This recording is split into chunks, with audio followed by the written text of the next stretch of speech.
Hello friends, आज हम आप सबके लिए लाए हैं मोटू नॉवल का पार्ट 10।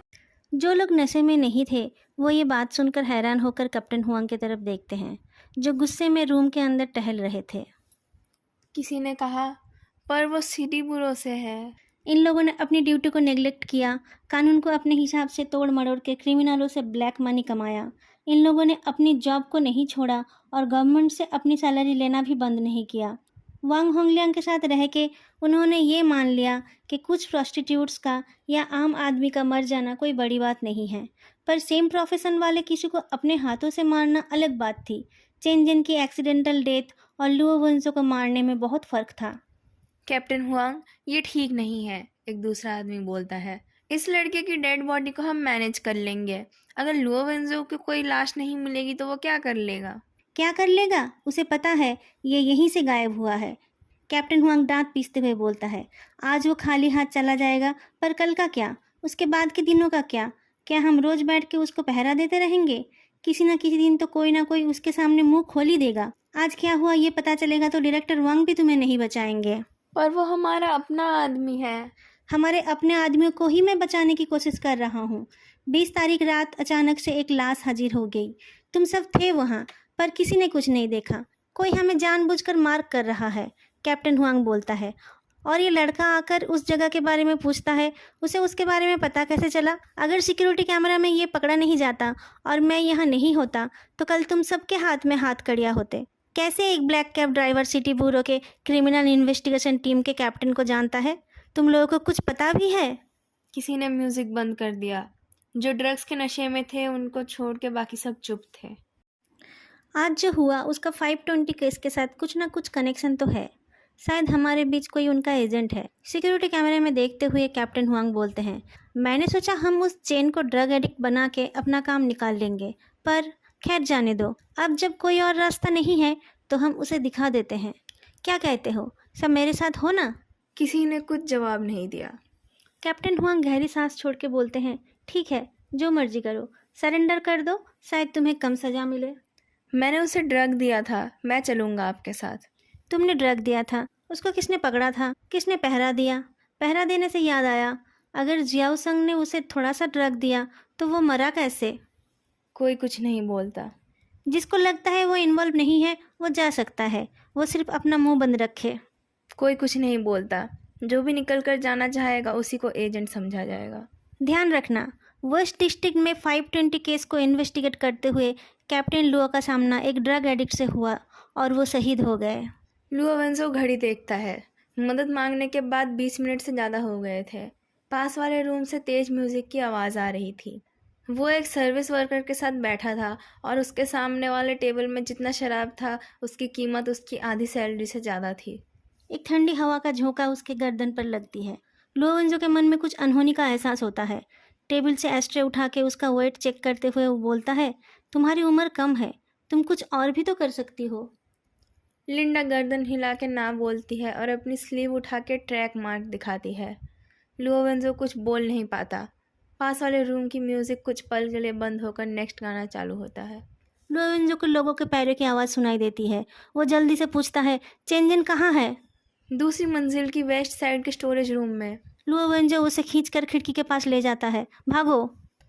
लिंडा अपने हील्स पर लड़खड़ाती है और बोलना चाहती है कि वो उसी जगह की है, उसको कुछ नहीं होगा। पर लुओ वेंजो बोलता है, मैंने तुम्हें कहा भागने के लिए? जूते उतारो और टाइम वेस्ट मत करो। उसकी बात खत्म होते ही दरवाज़ा धड़ाम से खुल जाता है। कुछ कलरफुल यंग लड़के अंदर आकर हमला करते हैं। उनमें से अल्कोहल और एक चीज़ की बदबू आ रही थी। लुओ वेंजो एस्ट्रे उठा लेता है और उसी से एक छुरी से की गई अटैक को डिफेंड करता है। फिर उसी एस्ट्रे से अटैक करके हाथ में मारता है। अपने घुटनों से वो उनके पेट में भी मारता है। अटैक करने वाले सारे नशेड़ी थे। उनको संभालने में लुओ वेंजो को ज़्यादा टाइम नहीं लगता। वो देखता है लिंडा उसके कहे अनुसार जूते उतारकर खिड़की से निकल गई। लुओ वेंजो सेकंड फ्लोर के स्टोरेज रूम की तरफ दौड़ता है। वो सोचता है, इतनी देर बाद अचानक इन लोगों ने अटैक क्यों किया? क्या चेंजन को कुछ हो गया? स्टोरेज रूम में पहुंचकर वो लात मारकर दरवाज़ा तोड़ देता है। अंदर कोई लेटा हुआ था। चेंजन? वो उसके पास जाने ही वाला था, पर उसका पैर दर्द से सुन्न हो गया था।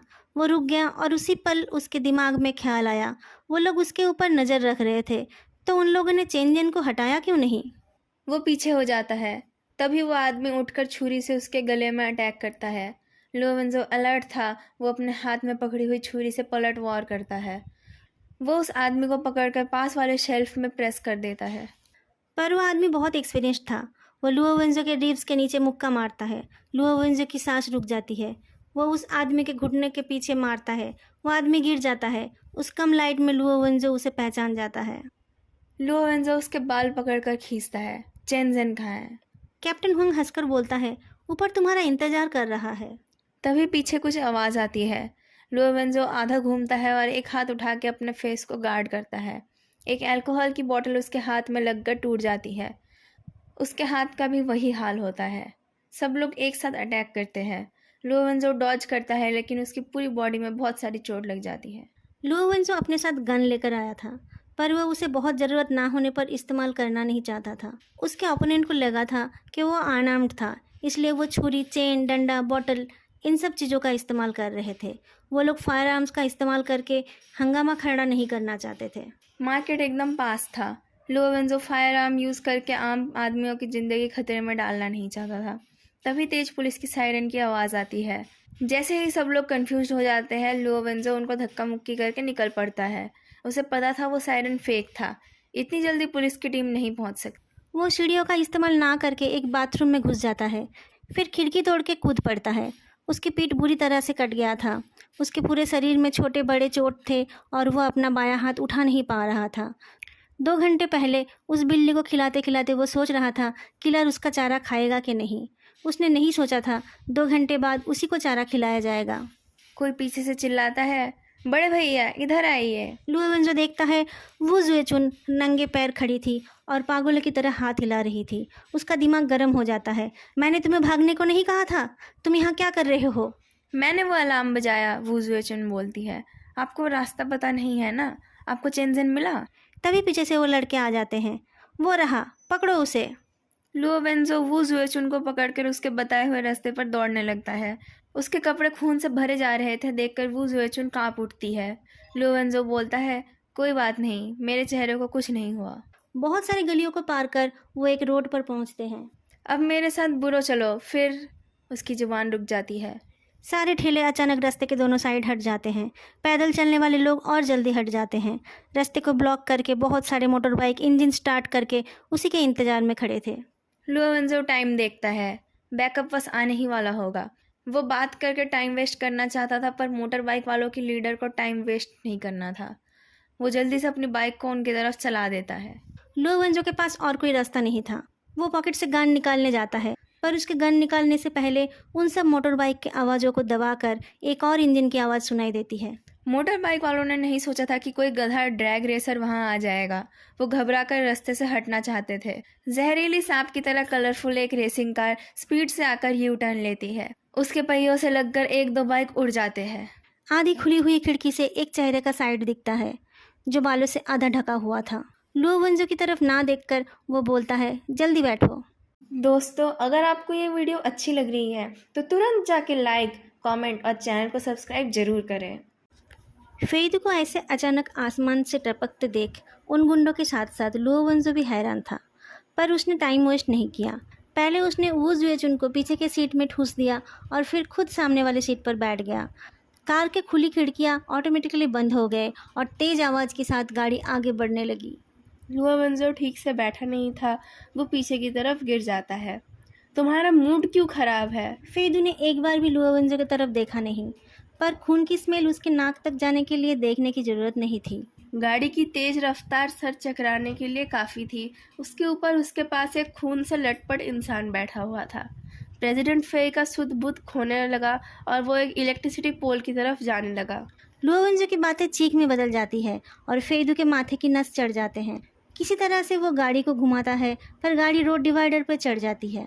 लुओवेंजो जल्दी से सीट बेल्ट लगाता है और सोचता है, ड्रैगन के पुल से निकलकर वो शेर की गुफा में आ गया है। तुम पागलों जैसे गाड़ी चला रहे हो, लुओवेंजो चीखता है। फेदू अच्छे से सांस लेने की भी हिम्मत नहीं करता। सांस लेगा तो खून की स्मेल आएगी। आपको किसने कहा था सामने बैठने को? मुझे उल्टी आ रही है। लुओवेंजो हैरान हो जाता है। उसके जैसे हैंडसम आदमी को देखकर उल्टी आ रही है। फेदू पसीना पसीना हो जाता है। उसे रास्ता भी ठीक से दिखाई नहीं देता। वो अपने आप को गाली देने से रोक नहीं पाता। खून से मैं बीमार हो जाता हूँ, ढक लो खुद को। लुओ वेंजो को हमेशा लगता था कि फेदू का खून से मैं बीमार हो जाता हूँ एक जोक था, क्योंकि बचपन में तो उसको ये बीमारी नहीं थी। वू जियोचुन पीछे की सीट से फेदू का जैकेट देती है, जिससे लुओ वेंजो खुद को ढक लेता है, और मैं गाड़ी में चढ़कर बीमार हो जाता हूँ। अरे ये लोग तो पागल हो गए हैं। वो फेदू से पूछना चाहता था कि वो वहाँ क्या कर रहा था, लेकिन उसे पीछे से आते हुए गुंडे दिखाई देते हैं। रात हो रही थी, लेकिन फिर भी वो लोग खुले रास्ते में थे। कैप्टन हुआंग की टीम ने नहीं सोचा था कि इतने सारे लोग मिलकर भी लुओ वेंजो को रोक नहीं पाएंगे, पर एक बार तीर कमान से निकल गई तो उसे वापस भी नहीं बुला सकते। फेदू उस रास्ते से वाकिफ़ नहीं था और उसको जीपीएस ऑन करने का भी टाइम नहीं मिला। वो अंदाजे से किसी तरह गाड़ी चला रहा था। फेदू के हाथ पैर ठंडे हो गए थे, उसका दिल भी ठीक से धड़क नहीं रहा था, उसके पेट से भी सब कुछ निकल कर आना चाह रहा था, उसके हाथ भी सफ़ेद पड़ रहे थे। दांत पीसते हुए उसने कहा, आप अकेले तो नहीं आए हो ना? लुओ वेंजो कमज़ोर महसूस कर रहा था। वो गाड़ी चलाने वाले को अपसेट नहीं करना चाहता था। मैं अकेला नहीं आया, मेरे साथ बैकअप है। क्या हमें तुम्हारी गाड़ी ठीक कराने के लिए पैसे देने पड़ेंगे? वो जो चीख उठती है। एक बाइक वाले ने पास से जाते हुए लोहे की चेन से खिड़की पर वार किया। खिड़की में क्रैक आ गया। लुओ वेंजो को गुस्सा आ गया। तुम्हारी गाड़ी सिर्फ दिखावे के लिए है? अगर तुम्हारे पास पैसे आए तो बुलेट प्रूफ गाड़ी क्यों नहीं खरीदी? फेदू रियरव्यू मिरर में देखकर उस बाइक राइडर को कोने में कर लेता है। बाइक राइडर इसके लिए तैयार नहीं था। आखिरकार वो अपनी बाइक के साथ उड़ जाता है।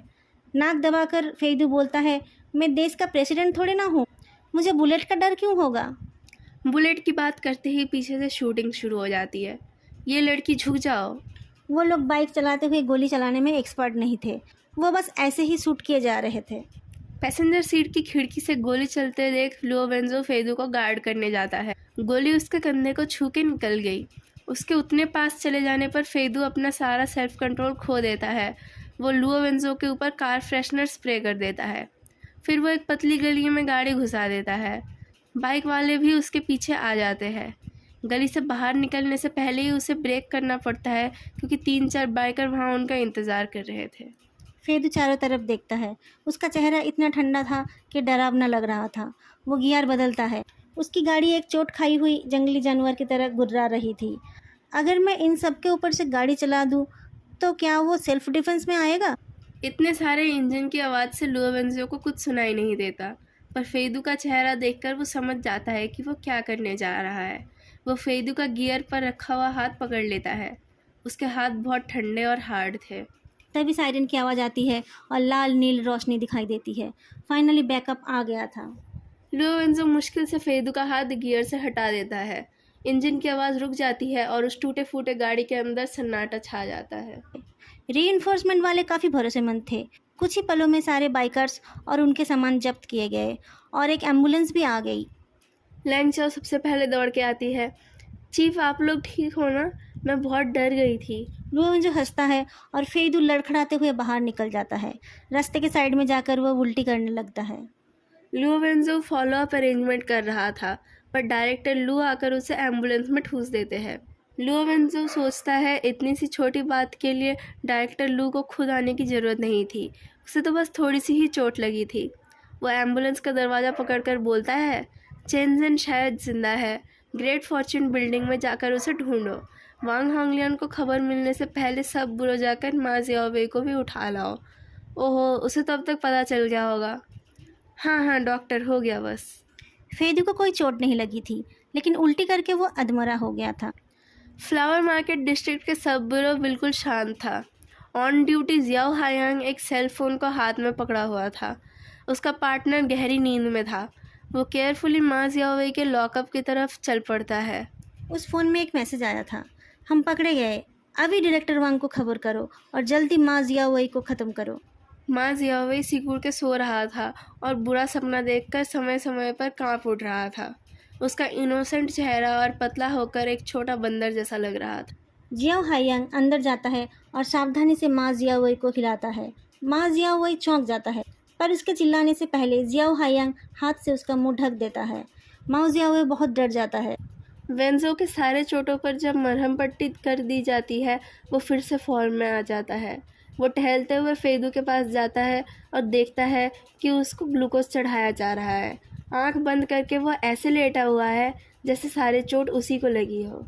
लुओवेंजो उसके पैरों को हल्के से लात मारते हुए बोलता है, खून देख के लोग बेहोश हो जाते हैं, लेकिन तुम तो प्रेग्नेंट औरत की तरह बर्ताव कर रहे हो। फेदू आंखें ना खोलकर बोलता है, दूर रहो।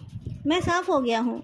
धड़ाम से फेदू के पास बैठते हुए वो बोलता है, इतने मुश्किल से तो तुम्हें खाना खिलाया था, तुमने सब उल्टी कर दी। उसमें अफसोस करने जैसा कुछ नहीं था। डाइनिंग हॉल को याद करके लुओवेंजो सोचता है, फेदू ठीक ही बोल रहा था। उसने पूछा, तुमने हमें ढूंढा कैसे? फेदू लाश की तरह पड़ा रहता है। तुम मुझे फॉलो तो नहीं कर रहे थे? फेदू गुस्से से सिर्फ एक आवाज़ निकालता है। क्यों गए थे फिर? फेदू बहुत मुश्किल से गाली देने से बचता है। हेजोंगी कहाँ रहता है देखने गया था। हेजोंगी का घर उस जगह से पास ही था। फेदू ने जब कुछ और नहीं बोला तो लुओवेंजो ने अंदाजे से कहा, और तुम रास्ता भटक गए? फेदू अपनी गर्दन घुमा लेता है जैसे कि उसने कुछ सुना ही ना हो। लुओवेंजो को लगा बहुत दिनों बाद फेदू का बर्ताव नॉर्मल इंसानों जैसा था। तुम उन आंटी की वजह से वहाँ गए थे? फेदू ने आखिरकार जवाब दिया। उस जगह का हाल इतना बुरा है, लोग पैसों की कमी की वजह से वहाँ रहते हैं। सबको अपनी फैमिली के लिए पैसे कमाने होते हैं। कुछ लोगों की फैमिली में बीमार लोग हैं, कुछ लोगों को बूढ़े माँ बाप और बच्चों को पालना होता है, वो पैसे बचाना चाहते हैं। कुछ जुआड़ी और ड्रग एडिक्ट्स भी है, उनका हाल भी बहुत बुरा है। हेजोंगी ड्रग्स नहीं लेता था, वो जुआ भी नहीं खेलता था, वो एक एक पैसा जोड़ता था। उसने सब चीज़ का हिसाब रखा है और उसके इनकम के सामने भी माइनस साइन है। वो कर्ज उतारने के लिए पैसे जोड़ रहा था। फेदू आंखें खोलता है और उस मिस्टीरियस क्रेडिटर ने उसके बारे में किसी को बताने से मना किया होगा। जाने दो, हमने इन सबको पकड़ा है, कुछ ना कुछ तो पता ही चलेगा। फेदू फिर से आंखें बंद कर लेता है। दोनों चुपचाप बैठे रहते हैं। फ्रेंडली एटमॉस्फेयर को देखकर लुओवेंजो पूछता है, मुझे एक बात समझ नहीं आती है, तुम्हारी फैमिली के केस में सिर्फ मैं अकेला नहीं था, इतने लोग और थे, स्पेशलिस्ट भी इतने सारे थे ताकि जजमेंट में कोई गलती ना हो पाए। सब लोग मिलके उस डिसीजन पे पहुंचे थे, फिर तुमने सिर्फ मेरी लाइफ में परेशानी खड़ी क्यों की? फेदू उसके ऊपर हंसता है। लुओवेंजो नर्म आवाज़ में बोलता है, सच सच बताओ, मैं गुस्सा नहीं होऊंगा। पर फेदू विनम्रता नहीं दिखाता, क्योंकि आपके हाव भाव से मुझे परेशानी है। आप सोचते हो कि सब लोग अंधे हैं और आप चीज़ों को अंदर तक देख सकते हो।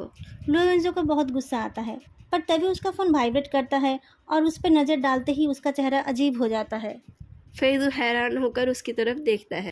तुम्हारी कार बहुत बुरी तरह से टूट गई है, वो यहाँ ठीक नहीं होगी। लुओवेंजो गहरी सांस लेता है और शर्म को फेंक देता है। उसे ठीक करने में जितने पैसे लगेंगे उतने में नई गाड़ी आ जाएगी। बरसों का रिवार्ड फंड जोड़कर भी हम उसकी भरपाई नहीं कर पाएंगे। क्या हम उसके बदले तुम्हें एक सिल्क बैनर दे दें? फेदू लाचार होकर हंस देता है। लुओवेंजो ऑकवर्ड फील करता है, उसे पता नहीं था वो क्या बोले। तभी उसका फ़ोन बज उठता है। लैंगचो की दुखी आवाज़ सुनाई देती है, कैप्टन लुओ, चेनजेन की लाश मिली है। लुओवेंजो सीधा बैठ जाता है। क्या? और अरेस्ट होने से तुरंत पहले एक सस्पेक्ट ने एक टेक्स्ट मैसेज भेजा था जिसमें उसने मा जियाओवेई को ठिकाने लगाने की बात की थी। हमारी टीम जा रही है, पता नहीं ठीक समय पर पहुंच पाएगी या नहीं। उसके फ़ोन रखते ही ताओरन का फ़ोन आ जाता है। उसने उस दिन जल्दी छुट्टी कर ली थी। लुओवेंजो कहता है, ताओरन मैं थोड़ा बिजी हूँ, क्या तुम बाद में? कैप्टन लुओ, जांग दोंगलाई के लॉयर ने मुझे फ़ोन किया था, ताओरन जल्दी से बोलता है। उसने कहा उसे जांग दोंगलाई की गाड़ी में एक सस्पिशियस नेकटाई मिली है। हमारा आज का पार्ट यही ख़त्म होता है। सुनने के लिए शुक्रिया। फिर मिलेंगे अगले वीडियो में। तब तक के लिए बाय।